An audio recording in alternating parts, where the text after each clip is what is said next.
Folks, there's a revolution happening right above our heads. Solar power is exploding. It's doubling every 3 years and it's set to light up the whole world by 2035. The good news for you, every solar panel needs silver paste to work its magic. So silver's about to shine brighter than ever. Are you ready to power up your retirement in 2024? With silver demand through the roof, a silver IRA with Noble Gold makes perfect sense. No matter who wins the election or what the economy does, silver's future looks very bright. Don't let this opportunity slip through your fingers in 2024. Visit noblegoldinvestments.com now to claim up to 10 1-ounce silver Trump coins or a 10-ounce silver American flag bar. Let's catch this silver tsunami together.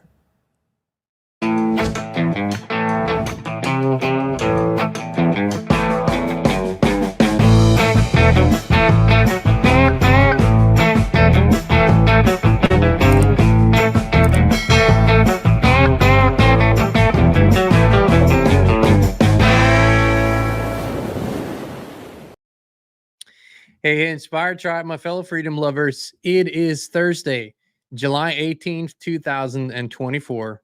We're healthy, we're wealthy, we're whole, we're free. Thank you so much for being with us. Welcome on X, on Rumble, on YouTube, and of course in the live chat. Reese, Mama, Mark, A Charmed Life, Michael, George, Lee, so good to see you all. Anna, so Anna is here too from Sweden. Welcome, my friend. Charlotte is here. Gracious Love, Erica, so good to see you. Soraya, Lori, and today we are on our own in a live chat, friends. Christine isn't here with us today. She's needed elsewhere, but I think we're going to do just fine. These are quite, I mean, you know, you don't need to hear it from me, but these are quite interesting times. And I think, you know, most of you, wherever you are in the world, you can see this, that we are, you know, some people call this the Great Reset, right? And one of many resets. Others say it's part of this Great Awakening. And chances are it's a lot of both. And I will say this, that we are in this storm. And I don't mean this in any mystical way or alluding to some secret stuff that's going. You don't need all that. We can all see that we're in the storm. We can see that the systems are crumbling, that every day the truth is coming out more and more. And because of that, people are having some very, very challenging experiences. One of the ways to interpret this is that everything is getting worse and worse. And I don't know that I can really concur. What I can say is that as the truth is coming out more and more, it would seem that things are worse, but really it's only being revealed. So that's part of the story. And what is really important to me, to us, to the journey is we can't control a lot of the outside events that are happening, right? We don't have any control over that. But we very much can control how and who we are through these times. We're in control of a lot of things that most people are unaware of. And that's the key point in all of this. The challenges are going to be big in the next years. I see that throughout this entire decade, entire 2020s, we will be in ups and downs, and some severe downs in terms of what we're seeing in the world. I always want to emphasize this. It doesn't mean that you personally will be affected directly by these cycles. It will mean it just means you will observe them, you will see them, you will be aware of them. You might not be a part of them. But we will see this throughout this decade. These systems don't just transform overnight. They don't just crumble overnight. There is a lot that has gone into it over decades, a lot of work on our part. And by that, I mean people who have been talking about this, exposing this, showing this from all areas, from all angles, inviting people into the truth. That all contributes to it, right? So there are principles, there are ways to live that we can use that benefit us greatly and help us greatly. And here's the thing, when somebody talks about how to live or what principles to use, then sure, they don't have, you know, to teach that. You don't have to necessarily have had a hard life. But I think if you've had some very challenging experience, and so you're speaking from experience and you are an example of that, it's more believable. So I can tell you that, and I'm going to speak for myself here.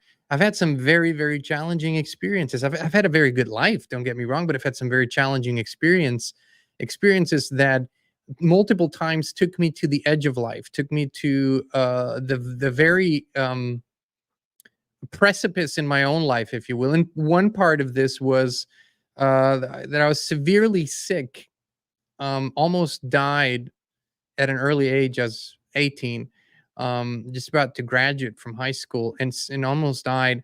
Another thing that I've experienced is total and utter and complete bankruptcy on all levels, where I've lost everything in the material world that you can lose, including the head over my head. Um, Another thing that I've experienced was a strong campaign against me, um, instigated by, I don't want to name I don't want to name who they were, but severely organized entities because of what we were doing. So that's just part of the things, severe injuries too. So just part of the hardships that I experienced in my life. And a lot of what the collective is currently experiencing, some of us have experienced years ago. And so I am speaking from experience. And when I'm sharing the principles that I want to share with you today, it is from experience, it's having lived those principles and having had some of my best days, some of my best times through these challenges. Because here's my view is that whether we thrive in life and whether we thrive through challenges or not depends solely on us, and it isn't so much the circumstances. Most people think we are a product, and our experience of life is a product of the circumstances. But really, ultimately, it's the other way around, is that the circumstances, reality around us forms itself according to who we are, what we believe, and how we express ourselves, what our intentions are. And I think Jagger agrees. He's barking in the background, listening, and hopefully agrees. Are you agreeing? I think he agrees. So I want to share some things with you that might help you. And sort of the question is, what is the way? What is a good way to live? What is a good way to be? What can you focus on versus not focus on? What can you do to improve your life on a daily basis? Before I go into that, I want to say what I think the challenges are going to be moving forward. We are experiencing a the end of the financial and economic system as we've known it. It's the end of it. Whatever comes after, there's a plan for this by the same people who instigated this system. But whatever comes after, we really don't know yet. What I can tell you is that we're now going through the end of this, and it's going to be uncomfortable, and it's going to get very uncomfortable for a while compared to what we were used to. And there's no way around it, collectively speaking. Individually speaking, there's always people who thrive through challenging times. There's no doubt about it. There's plenty of evidence in history to prove that. There's going to be other factors that are going to affect our health. They're going to affect our psyche. That are going to affect things. That is still to play out, and we are mitigating all of this through our collective work. But it's still going to play out because these potentials are too far along to be completely uh, sort of dismantled. But they will play out.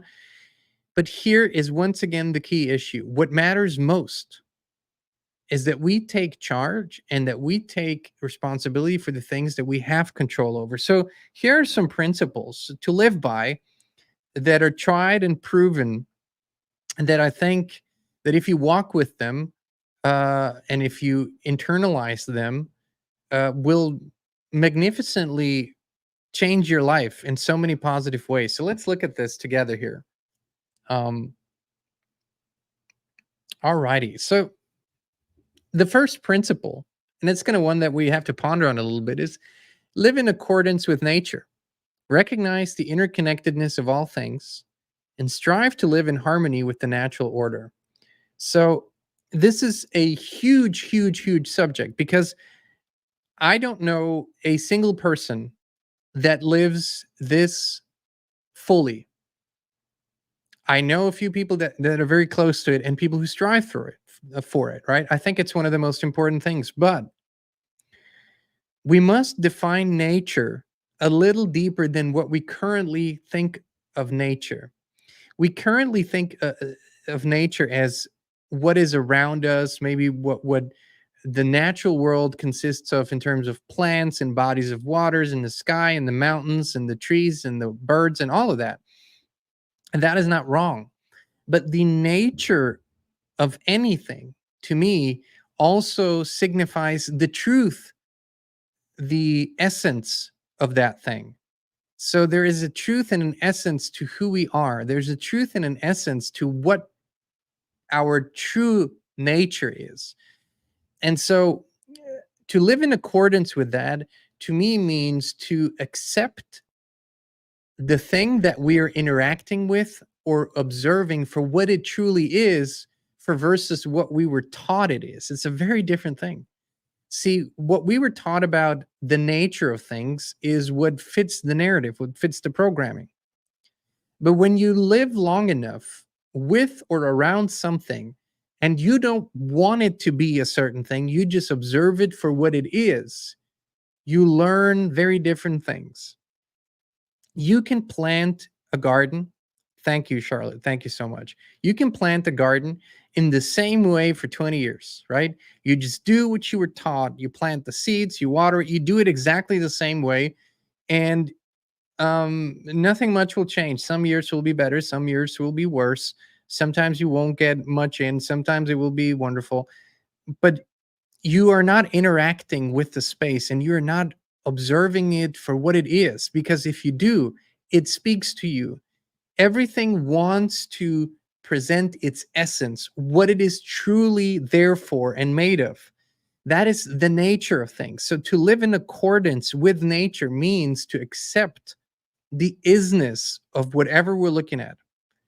It is ultimately, it means to live in accordance with truth, not how we interpret it, not how we want it to see, not how we want to make it fit our narrative or our life or our lifestyle. No. So that's a deep thing. It's a very deep thing. And it's like in a relationship, for example, the most beautiful relationships are built on absolute acceptance of the other, who they are and what their nature is, not who you need them to be, who you want them to be, who you hope they could be. And it's the same with a tree. So most people look at a tree that they plant, they have a transactional relationship. So here's the tree that I'm going to plant. That tree in a few years is going to start producing fruit. That fruit's going to feed me and it's going to allow me to sell some of it and all of that. Well, that's the transactional nature of that relationship. And so you look at this tree as, what can I get out of it? But when you just observe the tree and what it does and how it is, and you do that for years or decades, you learn what the true nature of that tree is, what the essence of that tree is, and all of its aspects, which is much more than we were taught to believe. So this is, to me, what that really means. It's much more than just what meets the eye to live in accordance with nature. It's to live the essence of what we are and to accept the essence of everything else around us for what it is. Okay, so that's where that comes in. Next, virtue is the only good. Focus on developing inner strength, wisdom, and character rather than external possessions or fleeting pleasures. So this is something that, these sound like platitudes that people put on a calendar or put on these uh, pictures that they hang on a wall. But focus on developing inner strength, wisdom, and character rather than external possessions or fleeting pleasure. And just think about it. How many people do you know that live that? Really, most people, I mean, they go through their education, they go to school, they learn what they need to learn in order to what? In order to focus on external possessions and fleeting pleasures, in order to build a life, to buy the house, buy the cars, do all these things. And I don't want to say that is wrong, but how many people do you know that at least simultaneously focus on developing inner strength, wisdom, and character? Most of the time, that comes way, way, way after, when the first path and focusing solely on the first path didn't yield the results that they were hoping for.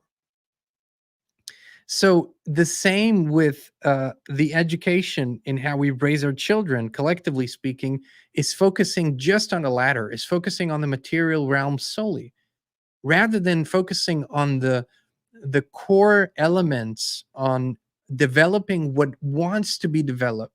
Because listen, everybody I know that has inner strength, that has wisdom and character, they're not struggling with life. When they have these things, they're not struggling. They're not having problems. They don't.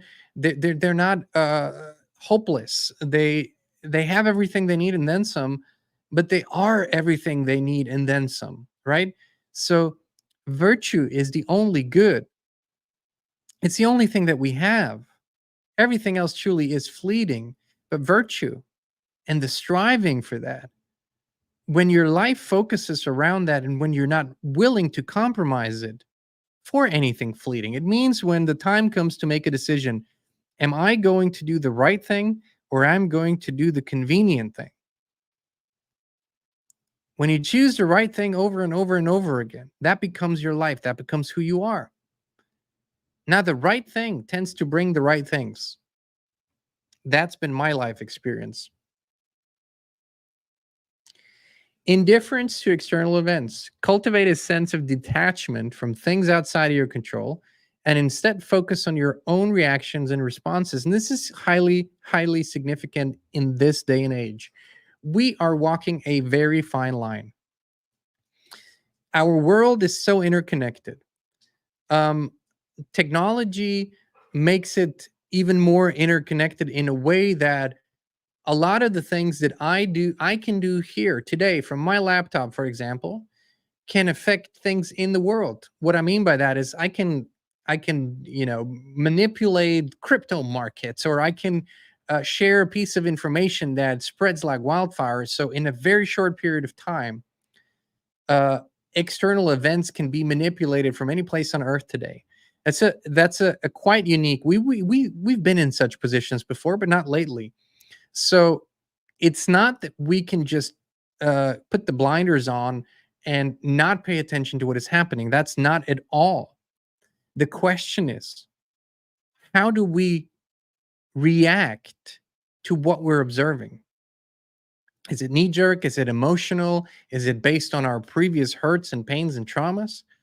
Or have we developed inner strength, character, virtue, so that when we observe such events, no matter how traumatic they might be in nature, or how chaotic maybe, or novel, that we can still collect ourselves and react, if necessary, from a grounded, balanced standpoint?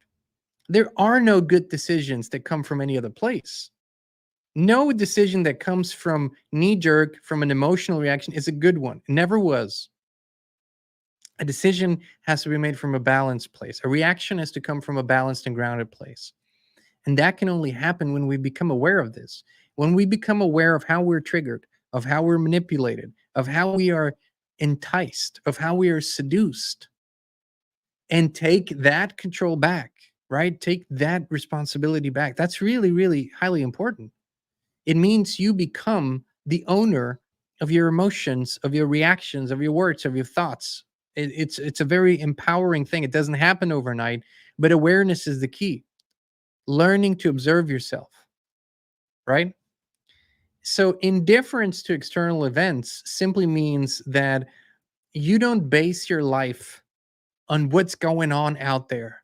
You live your life by the set of standards and principles that you truly know are right, and you use those standards and principles to the best of your abilities to react if necessary to an external event, but to not make that your master. And the whole idea is to make external events our master. Thank you. Thank you, Lee. That's what this matrix is doing. It spins things in a way so that it masters your emotional reaction. It can almost predict by wording things in a certain way what you are going to do and what you're going to say.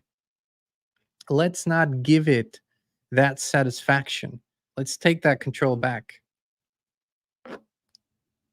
Okay. Endurance and resilience. Develop the ability to withstand hardships, difficulties, and setbacks, and to bounce back from adversity. This is an incredibly important, the most important quality in these times already, but moving forward. Resilience, endurance, and resilience. This entire idea that our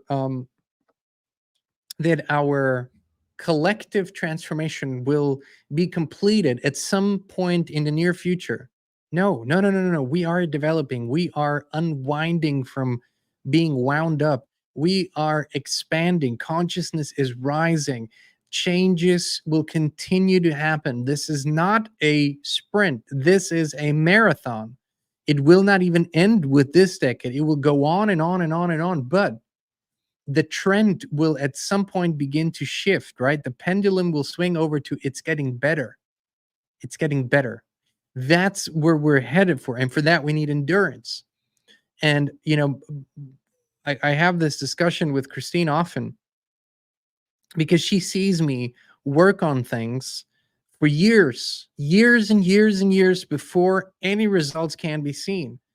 And she says, how do you, like, she has a lot of endurance in other ways, but she says, how do you do that?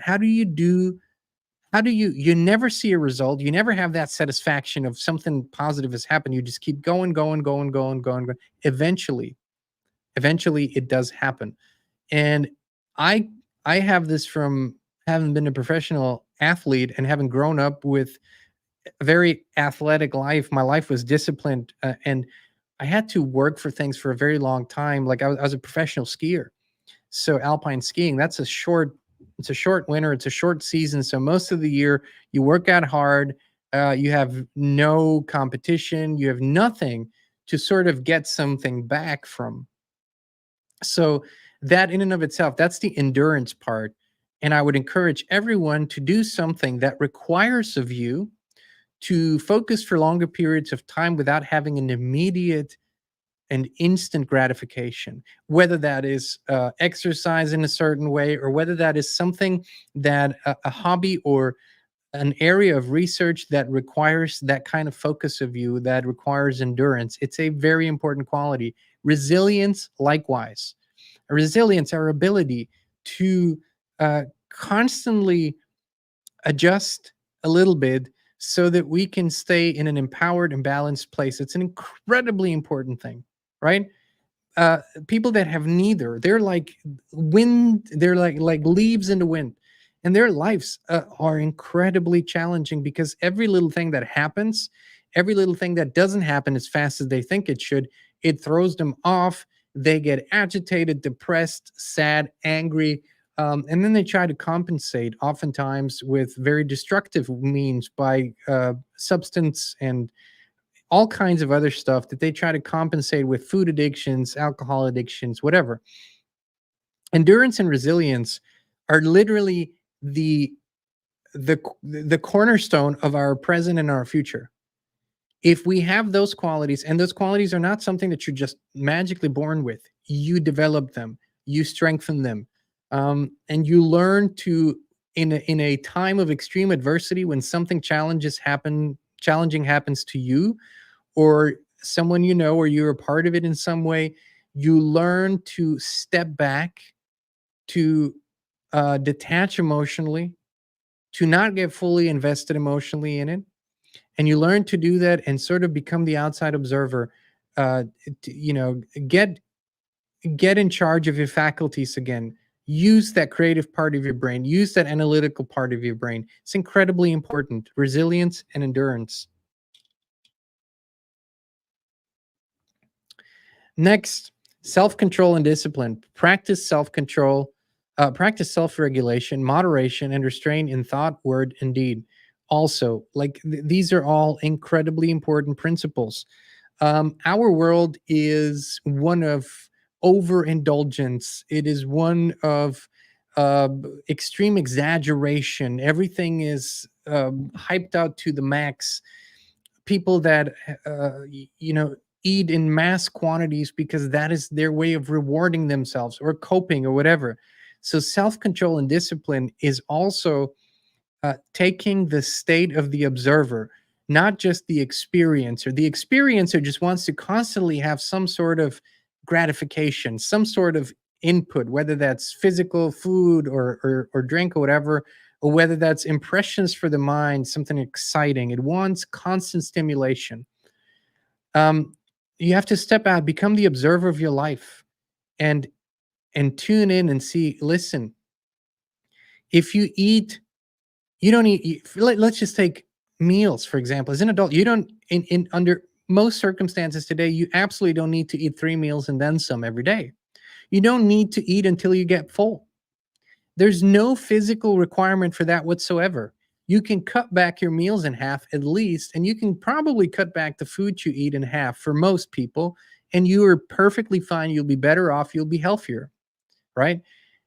But discipline and self control is required in a world that wants you to give in to your impulses at all times, right? In a world that wants you to react quickly, that wants you to overindulge, because that's what keeps you in the physical senses. It keeps you in this, oh, I want to enjoy, I want to have fun, I want to do all of these. And you perceive this solely through the physical body. So when you perceive life solely through the physical body, you need to have all these stimulants because that's how the physical body is. That's what that's what it needs. It needs stimuli in order to produce the chemicals and the hormones that give you those experiences. The spiritual, the spirit body, if you will, the spirit self doesn't need that. The spirit self has access to all things at all times. It doesn't require constant stimulation. And the spirit body, or the spirit self, being the observer, being the driver, is the best possible way to exercise that self control and discipline that we all need, and we're going to need more of it. We're going to need more of it. This lifestyle of complete overindulgence in all areas, it's not only not sustainable, it's killing us. It's killing us. It's killing us slowly, but it's killing us. Okay. This is one that you're going to have, some of you is going to have huge problems with, but I'm going to say it anyway. And this is just a way that it's worded. Negative visualization. Imagine and prepare for potential negative outcomes to cultivate a sense of inner strength and acceptance. Here is the thing. You all have intuition. You all have that compass. And that compass at times tells you, okay, something's coming. Either that's just true for your own life, you know there's going to be a challenge you're going to have to deal with, or you know something on the outside, in the outside world, is coming. Could be 10 minutes away, could be 10 months away, doesn't matter. But we all have this. We're very, very, very, very perceptive beings. We're very, very psychic beings. So we know this. Negative visualization simply means that you are allowing yourself, giving yourself permission to play that situation out in your mind and go, okay, so if this happens, then I will require this and that, right? That's all that this is.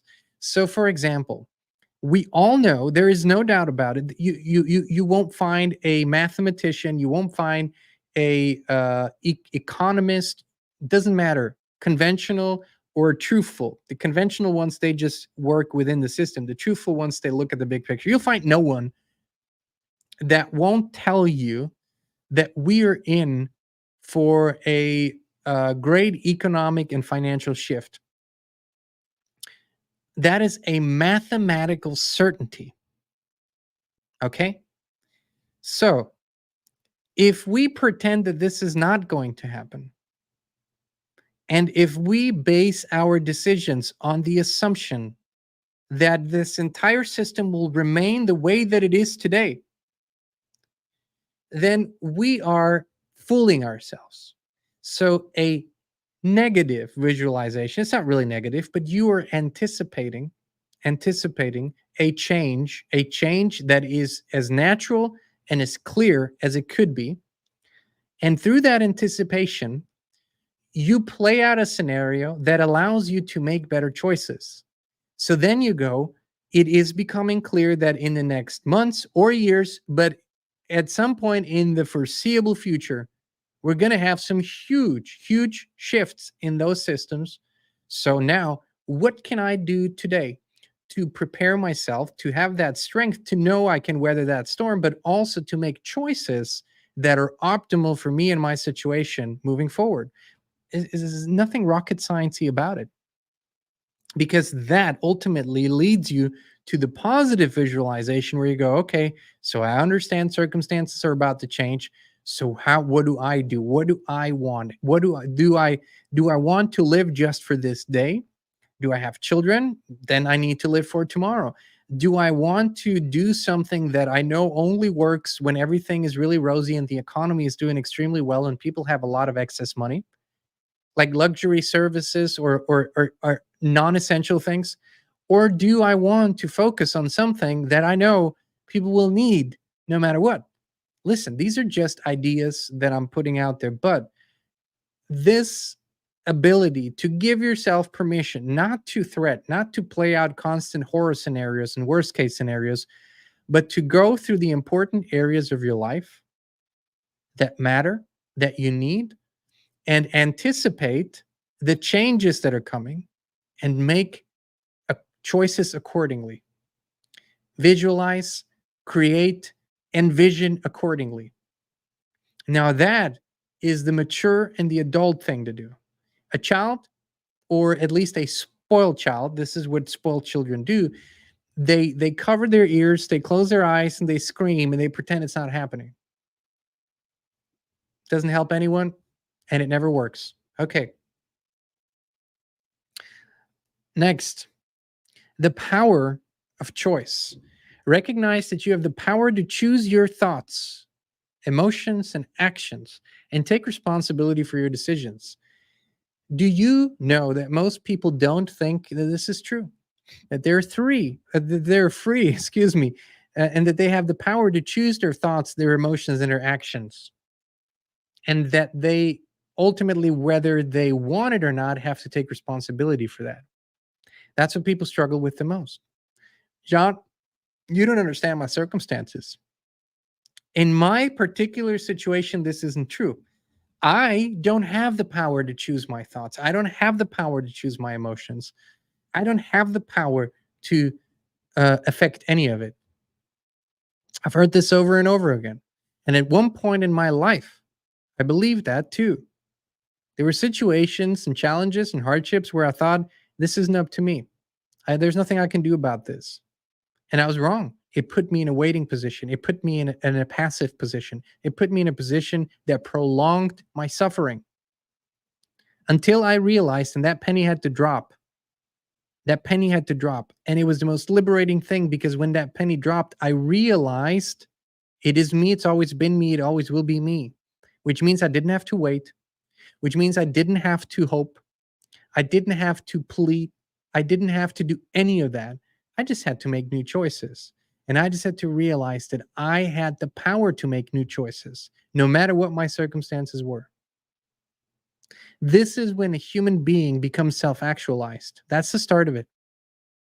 That's the gateway into adulthood. And it doesn't matter what age it happens. It could happen at 16, it can happen at 60, but that is when adulthood begins. Realizing the power over our own choices, over our thoughts, over our feelings, over our actions, and that we bear full responsibility for everything we think, we feel, and we do. That includes the manipulations. So, yes, there are horrifying manipulations right now that mess with those feelings and mess with those thoughts, but we can rise above it. We have the strength to rise above it until we can dismantle it. And that too is a choice. Okay. Focus on the present. Let go of regrets about the past and worries about the future and focus on the present moment. Listen, there is no value in beating yourself up for years and years and years over something that you've done. However, just saying there's no value, John, doesn't do much. Yes, you're right. Just saying those words doesn't do much. Most people actually beat themselves up over something that they have done or didn't do versus beat other people up in their minds over what they've done. Most people are like that. They're very, very critical with themselves. So here's what you have to muster up for yourself: some compassion, some understanding, and some forgiveness. And I'll give you something that might help with that. You did the best you could with what you had. Because if you had done better, then you would have. If you could have done better, you would have. You did the best you could with what you had at that time. It might have hurt you, it might have hurt somebody else. I get it. We've all been there. But you did the best you could with what you had. Now the question is, are you going to spend your life in regret and shame and guilt? Or are you going to take that, face it, and give yourself permission to heal from it, to forgive yourself, and if necessary, to at least give acceptance to whoever else was involved and understand no matter how bad it is what they did, you now release yourself from the hatred. You now release yourself, give yourself permission to move on from the hatred, from the blame, and from the pain of it. You don't have to even forgive them. This is just for you. You give yourself permission to heal from it. It doesn't justify what they did. If somebody did something bad to you, it doesn't justify, or it doesn't exclude them from their fair punishment or justice. No, it just means you release your heart from being emotionally involved in that situation every day of your life. That's what that means. So that's that, and the notion of not spending your days worrying about the future. There's a time and place to have that, anticipate things, make new choices, good, done. But to be here in this present moment of your greatest power, of the only place in time where you can make a different choice. There's no other place in time where you can make a different choice than in the here and now, right now. And that is what that means, to focus on the present. It's not some childish thing where you don't take care of anything, um, where you don't, and plan a little bit for the future. You take care of your family. Sure, you do that. But you're really strongly anchored in the present moment. You have awareness for it. Your power is here. Your intention is here. Your focus is here. That's what that means.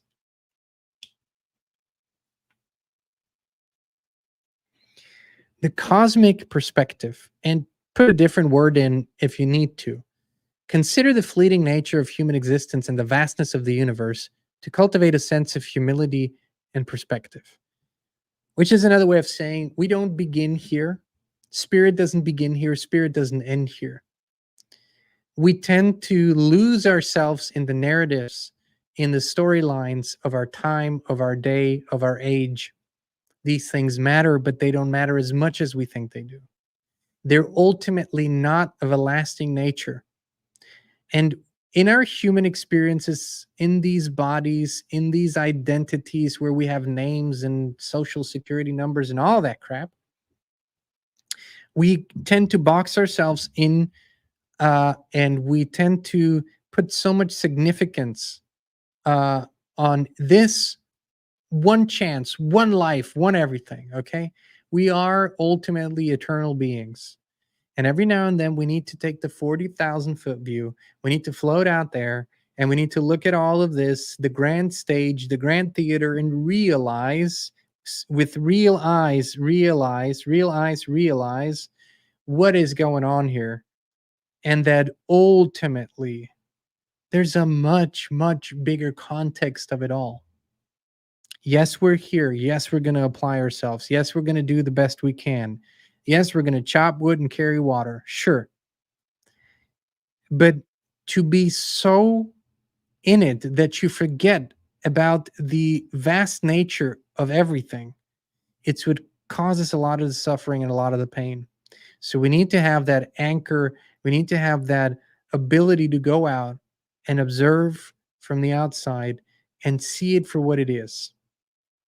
And yes, it gives us humility. Yes, it makes us see a grand creation beyond anything we can imagine. Yes, it makes us see how we are a part of it. We're not apart from it. We are a part of it. We belong to it. We belong with it. And that is so important to know, that we aren't simply these human bodies having a 80, 90, 100-year experience and that is it. That is just a fleeting moment. And imagine if in the experience of the creator, what is a lifetime for you is a the blink of an eye for the creator in their experience. Just imagine what that might mean. Practice inner strength, develop inner strength and resilience through meditation, reflection, and self-examination, uh, to navigate life's challenges with wisdom and equanimity. So to me, there there are more people in the world today willing to focus on their outer strength. So they take great care of their bodies. They work out and they build their muscles up, and they do this sometimes for years and decades. And their physique, their bodies look great and they look strong. And at the same time, they develop internally very, very little. To me, this life is about that balance. You don't spend your life just on the inside. You don't spend it simply meditating 12 hours a day. You didn't have to come here to do that. You could be a yogi in a cage. You could be in a cave. I mean, you could be in a different realm. You came here for some very practical reasons too. So the balance is key, but the balance comes from within. It isn't the other way around. We bring balance to our lives, we bring balance to our relationships, to our families, and to the world by who we are within. But let that be the guiding light for the outer expression too. Meaning, if you are extremely unhealthy, or if you have been struggling with severe food addictions or obesity, or have just let yourself go, then that points to the fact that there isn't much inner balance, and you haven't really focused on that development. And overemphasis on body and beauty and looks, and overemphasis points to the exact same thing. People that are so focused on just their outer appearance, and that appearance matters so much that it overshadows everything else. It's the same principle, just expressed in a different way. Balance is the key. We must take care of our inside. We must take care of our spirit. We must take care of our practices. Uh, Take care of our thoughts, of our mind, of our feelings, and become the master again. Be the master of that, and also master our bodies better, and appreciate them more, and treat these vessels that we currently inhabit better. Balance. Balance is, for me, my life, the key. Too much of this, not good. Too much of that, not good. Balance. So, what I was sharing here with you, and some might not know this because it's very much misinterpreted. That's pretty much the philosophy of Stoics, Stoicism, and people use it as a they use it sort of as putting someone down. Oh, you're just a Stoic. Sometimes my wife says that to me. Stoicism, an ancient philosophy founded in Athens by Zeno of Citium around 300 BCE, emphasizes personal ethics informed by a system of logic and views on the natural world. The essence of Stoicism lies in the belief that virtue, the highest good, is based on knowledge, and the wise live in harmony with the divine reason that governs nature. Stoics practice self-control, fortitude, and detachment from destructive emotions, understanding that external events are beyond one's control and only our response to them can be managed. Key figures include Epictetus, Seneca, and Marcus Aurelius, and others, by the way. But the thing is, whether you subscribe to this idea, excuse me, to this idea that this has to be called Stoicism, or that you study that philosophy and get all sucked into a preconceived body of knowledge. No, these principles to me are universal. They don't have to be attached to a specific religion or even a specific spiritual belief. To me, they work whether you are a Hindu, a Christian, a Buddhist, non conformist, or whether you just don't label yourself anyway. It doesn't really matter. These principles are principles I live by. And for me, it was reverse engineering. I sort of came to these ideas through very studying of various teachings and books, but through personal experience as well, and sort of where I started to land naturally, where my spirit wanted to land. And so later, I discovered that this is actually a body of thought that is out there. It's been out there for thousands of years, and so I don't want to say, "Hey, let's just all become Stoics because it sounds so good." No, these principles are wise and they are true, and that's why they resonate with so many people. That's why they have survived the test of time, and that's why the people who practice these principles tend to live very, very balanced and good lives. And um, the balanced and good life is maybe the whole key point here. I do not measure the balance and the goodness of my life by how much I gather in terms of material possessions. Do I appreciate the material possessions that I have? Sure. Am I appreciative of having a roof over my head? Yes. Running water, electricity, you bet I am. I truly am. And I'm very thankful to be able to do certain things, travel to places, meet with people, do all those things. So, of course, I absolutely recognize the current nature and state of this reality that we're living in. And I'm using and applying these principles to my life and living them. And I feel like I'm having uh, the response from the reality around me to it. I'm experiencing it in a very, very positive way. It was and continues to be work, but it was way more work to deprogram and reprogram, if you will, or unprogram actually. So that's work. You have to overcome those impulses from the past over and over again. You have to replace them by something that is positive and constructive. And most of all, uh, d- you know, it doesn't fit the narrative and the programming, especially in this nation. All nations, all people today, almost everywhere in the world have the same struggles with overindulgence, with immorality, with sort of a nihilism, if you will. That's happening all over the world. But America exceeds in some ways in this materialistic approach to life, right? We practically measure all in the terms of material success.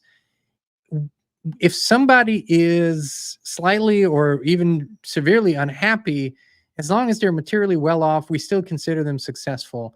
They might have a very questionable character. They might even be sort of unsocial or asocial and aggressive. But as long as they're materially well off, we admire them. Our culture does that currently, and so I think in especially with the overindulgence, instant gratification, uh, and those kinds of things, there's a greater struggle in this nation than some other places. However, on the positive side, um, almost nowhere in the world are people willing to embrace a new way of thinking or a new way of doing things more than here. So that's what we really got going for us is this still this pioneer, this excitement for something better, something new, and we're willing to better ourselves. So that's incredible. These polarities exist here, and America is unlike any other nation when it comes to this. So I want to see the good and the bad at the same time, and accept both, and of course, improve the bad and improve the good. Right? That's where we get to balance.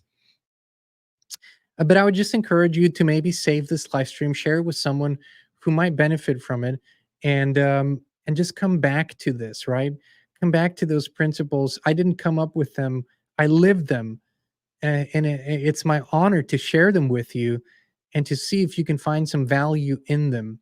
What I can tell you is that today, tomorrow, any day, There might be something unexpected in my life. There might be something that I didn't see coming, or that is a challenge that arises. 9 out of 10 times, I can't, there's always that odd one time, but I don't know. But 9 out of 10 times, I can remain calm, I can remain balanced, and I can make a decision from that space.